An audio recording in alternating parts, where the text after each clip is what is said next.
There are books that I wish I didn't read.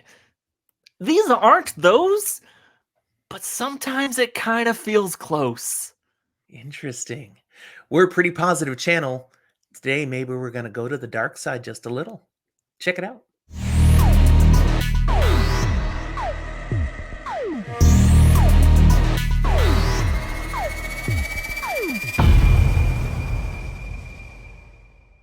Hi, everyone. I'm Jim. This is Zach. We're Fantasy for the Ages. We talk about fantasy, science fiction, and other nerdy things we enjoy. Thanks for joining us today. A quick take, just a short, tiny talk episode.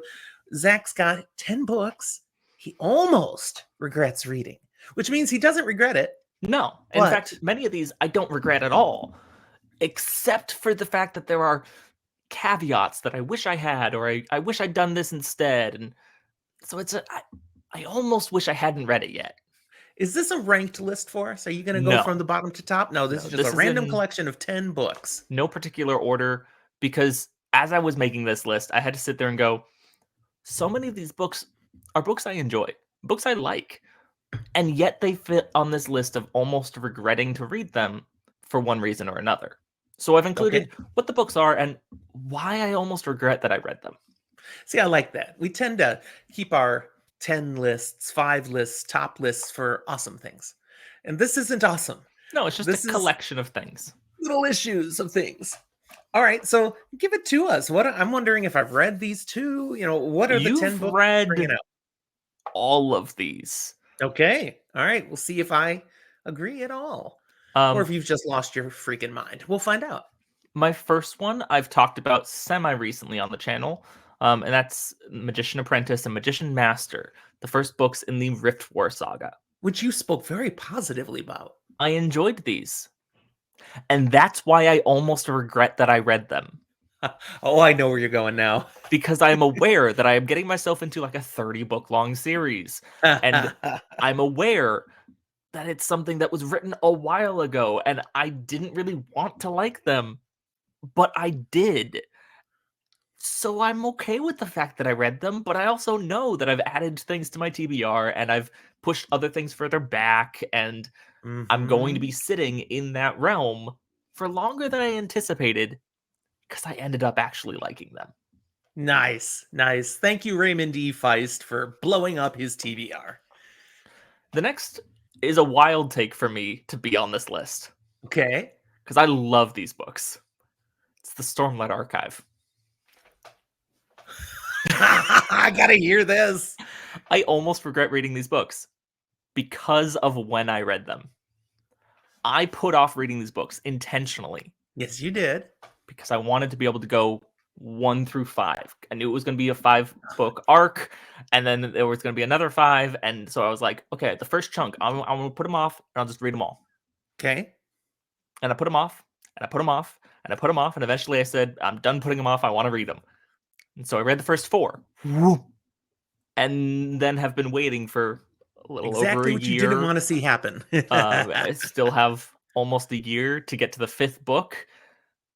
And I definitely don't want to have to do like a reread through them. I think they're probably worth doing that, but they're big enough and I want to read other things. And I'm probably just going to read the 5th. So my original intention of trying to do the 1 through 5, just read straight through, I'm missing out on that. And do I enjoy having read them and getting to participate in the Stormlight Archive fandom and all that? Absolutely. But I almost wish that I had waited so that I could still do that 1 through 5 push. Yeah, I think I am going to do a reread this year just before, but audio.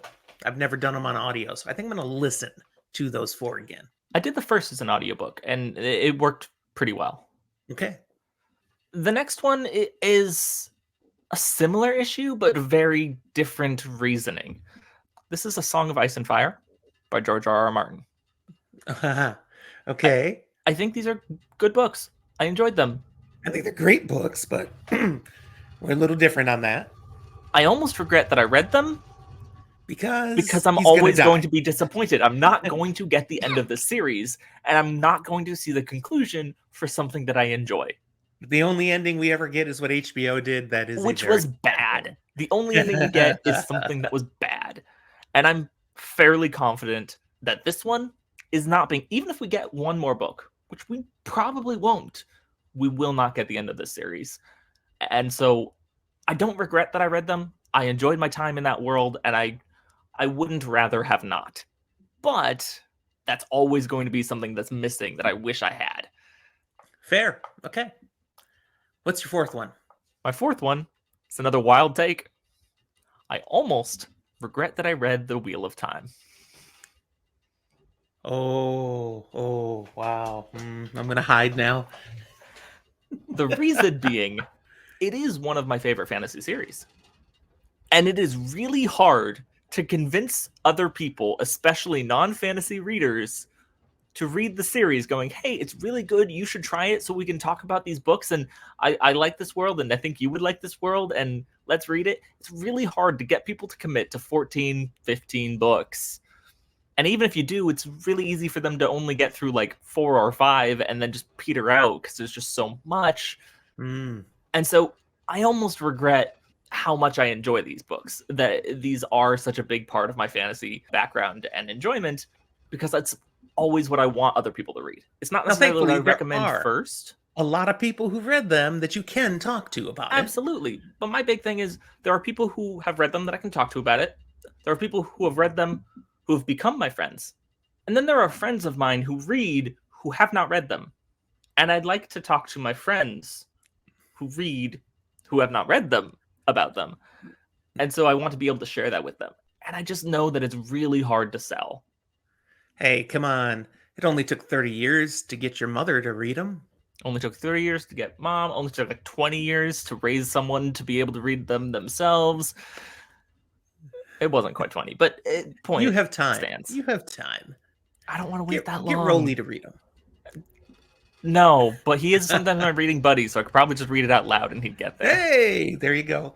Oh, someday you're gonna have your little tyke here, and you will read. I read Harry Potter to you. You'll read The Wheel of Time to your little one. So moving past The Wheel of Time, which is hard to get other people to commit to, let's move to a series that I think it's hard to get me to commit to, and I'm not sure whether I really want to or not, which is why I almost regret reading the first book. Malazan Book of the Fallen.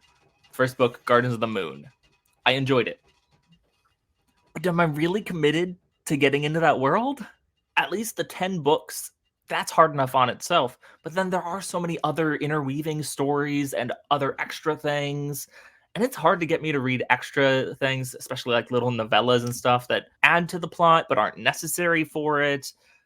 And so I almost regret that I got into this world in the first place for the same reason that I regretted the Rift War cycle, because I'm like, do I really want all these big series sprinkled in before I finish other ones? Especially with Malazan, because it is a dense read. Let me tell you a story. Tiny story. Your mother and I are about to go on vacation. Get on a cruise ship. We did our last cruise 11 months ago. 11 months ago, I was reading Gardens of the Moon. I preloaded the next 2 books onto my Kindle. I'm out in the middle of the ocean and I get done with the book. I want to be able to keep going. When we got done with the cruise, I was still reading Gardens of the Moon. It is a big chunker of a book. Which is wild because it's not as long as some book. It's only like 750, 780. But it's dense. You're right. And you can't just fly through it. There's a lot of processing going on. But it's so good. Now, at this point, I've finished 6 of the books as I'm about to go on another cruise. And I am reading some novellas in this world now, and I'm soon to start Reaper's Gale, book 7. I'll be reading that on the cruise ship. But here's the thing. This far in now, what it has done to me is it's maybe supplanting The Wheel of Time as my favorite of all time.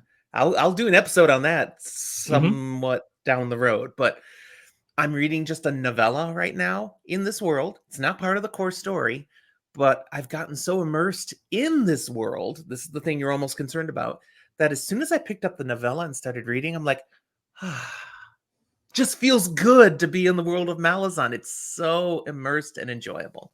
So you almost regret, but I don't think you'll really regret. I mean, I'm even at the point where I have a different series that I've really gotten into that it rivals Wheel of Time for how much I've enjoyed it, kind of thing.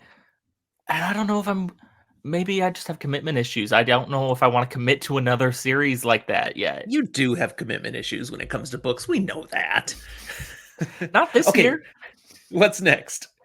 Next on the list is possibly the wildest take on here. The Lord of the Rings. Okay. I grew up on The Lord of the Rings. You I did not did. read them until significantly later in my life. I almost regret having read them because I almost enjoy the movies better.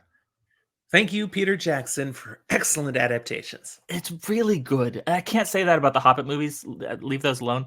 No, Um, no. but they're really good, and they boil the plot down to the necessary elements. And we get lots of little things that are really cool in the books, but Hmm. we also get lots of like page-long descriptions of dirt. So what it really comes down to is I enjoyed the Lord of the Rings and the writing and getting deep into it, but I think sometimes it fell in love too much with pieces of the world to actually tell its story the way I wanted it to. And I almost wish that I had just like let myself enjoy the grand storytelling that the movies project the Lord of the Rings to be. It's a great story. The book almost forgets that it's a great story in and of itself. Mm. Um, Okay. so I don't regret reading it. I think it's foundational fantasy that you should read, but I almost think I would have enjoyed the Lord of the Rings period in general if I just left it at the movies, which is really weird to say. I like it. All right, that's good. What else you got? The next one is also a weird case of books and adaptation conflicting, and that's The Witcher. I have not been able to finish these books yet. I have not been able to finish the show yet.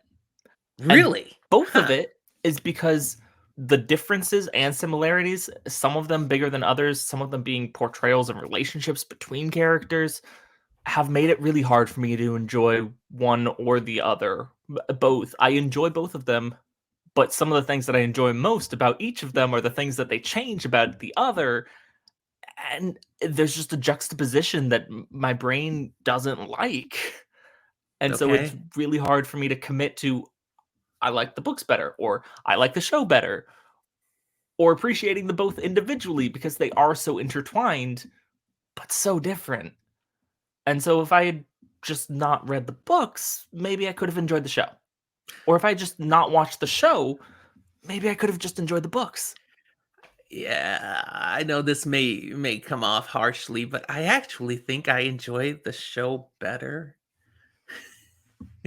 And I have read all the books. By the way, never read the last book. Just don't. Never should have been written. It's a waste of Ouch. space. The story's done, and then he writes one more, and it's basically prequel little stories of Geralt. And it's like, why? No, we didn't need this. I mean, Go maybe you're away. supposed to not read it at the end. What else you got? The next I I've lost have track how many we're on now. 8. I'm on number 8. It's Okay, so we another got three Brandon more. Sanderson, but it's a very different reason. Um, Okay. I almost regret reading Elantris. A lot of people feel that way. And it's because for at least a third of the book, I didn't like. There's 3 real perspectives. One of the perspectives I didn't really enjoy that much. I, looking back on it, like this book for what it means and connects to in the rest of the Cosmere. I Hmm. don't actually love this book. This book just is. And if I didn't have those Cosmere connections, I don't know if I would have read it. Huh. I So enjoy Elantris. It was the first book I read of Brandon Sanderson once I got serious about wanting to read all of the Cosmere. So I'd only read Mistborn. And then I was like, okay, if I'm going to do this, where do I start? Went to Elantris, and I enjoyed it. I was in a similar position. I think I read Warbreaker before I read Elantris, Okay. but it just was by far the worst thing in the Cosmere to me. And I was like, okay, stuff's going on here, but like, how much do I care? It But then it feels very was early Sanderson. every Yeah. time I was looking for those connections that made the book like, oh yeah, that's what I like. That's what I want. And at that point, I'm like, am I really enjoying a book or am I No, just that's fair. enjoying the Easter eggs? The next one, number 9, I almost regret the first Law Trilogy. Whoa. Now you haven't read past that, though, have you? No, that's why I said Neither have I trilogy. yet. But my reasoning I don't think is too surprising. I almost regret reading it because it's one of the earlier things that are like really grimdark that I've read, Yeah. and I really like grimdark. And that concerns me a little bit about myself. You've entered the dark Whether it's side. I don't know if I wanted to know this about myself or whether I'm not sure I like this about myself. The fact that I enjoy those kinds of characters, those kinds of stories, and that I can say, yeah, this book is horrible, it messed up. Gross, evil things happen all the time from good guys. I love it. That, especially for someone who does not read grimdark, is concerning. I think it's a red flag about myself. And if I hadn't read this, maybe it would have taken me longer to figure this out. Maybe I just wouldn't have found this out about myself. I would have lived in a slightly more ignorant bliss about my own sanity. My frustration with the first Law Trilogy is that there are 6 more books waiting to read, and I keep having other things in front of them on my TBR. I do want to get back here, but you have to get a little dirty to go back into First Law. And my final thing that I'm going to talk about today, of being a book or series that I almost regret having read, is my one real sci-fi contribution here. I almost regret reading The Expanse. Why? Wow. Because notably, it is almost. I don't regret reading it. It's great. Yeah, I'm I wondering loved what this though. series. What gets you to almost regret? I think it set the bar too high. I Oh, have higher expectations out of what I want from realistic sci-fi now. And when I it's a walk high into bar. sci-fi that's Yeah. meant to be realistic, I have certain pet peeves about how space is treated now because I think it's done well in The Expanse, and Being it like, goes, look, you can do it "You right. can do it Look. right, so why are you people all messing this up?" And I don't think I would have been as strongly opinionated on some of that if I hadn't read The Expanse, loved it so much, seen how it could be done so successfully. That makes a lot of sense. And so with that bar just being that high, I might read a lot more fantasy and stay in that magic-y world where the rules don't have to make sense so that I don't have to be mad at it as much sci-fi. Oh, the frustration. Yes, indeed. All right. This was a great list, Zach. Thanks for sharing that. Again, a bunch of things you really like, but almost regret. That was fun. If you guys agree that that was fun, hit the like button and all the other things, subscribe, leave comments, look in the show notes for ways to connect with us. And thank you to those of you who are Patreon supporters. If you're interested in that, check us out at patreon.com fantasy for the ages. We have secret episodes that only our patrons get to see. We'd love to share them with you. Subscribe and hit that tier. Look at all the benefits that our patrons get. And again, those of you who are supporters, thank you so much. That's all we have, right, Zach? That's my whole list. Thanks for joining us. We'll talk to you next time.